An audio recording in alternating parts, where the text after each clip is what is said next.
እረፍት እንዲሰጡ ይህን ያደረገበት ምክንያት እዚህን እረፍት ይዘው እግዚአብሔር አሳረፈን፣ ከግብፅ መከራ አሳረፈን። የማንጠቀምበትን ፒራሚድ ከመስራት ጭቃ ከመውቀት ወንድ ስንወለድ ባህር ከመጣል እንዲያውም ራሄል የምትባል ሴት ነበረችና የግብፅን ፒራሚድ ለመስራት ጭቃ ስታወካ መንታ ልጆችን ጸንሳ ነበርና ምጧ መጣ። ሲመጣ አረ ምጥ መጣብኝ ስትል እዚያው ውለጁ የሰው ደም እንዲያውም ጭቃ ያተነክራል ብለዋታል።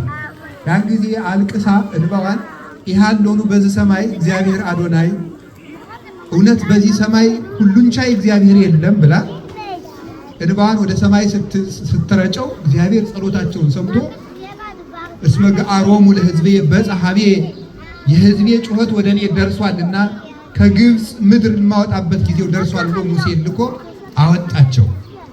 እግዚአብሔር ከሃሊነቱንም አስረዳቸው።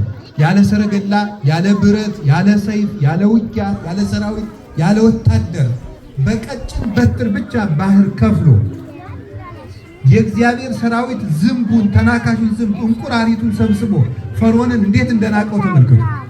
ፈርዖን በሰረገላው ሲመካ እንደውም የፈርዖን ፈረሶች ከኃይለኝነታቸው የተነሳ ሳር ከመብላት አልፎ ፍልጥ ደቆላቸው የሚመገቡ ኃይለኞች ነበሩ። ፈጣን ሰረገላ የነበረው። አሁን ብዙ ጊዜ ፈርዖን የሚባል አልነበረም፣ ውሸት ነው እንደዚህ የሚባል የእስራኤል ታሪክ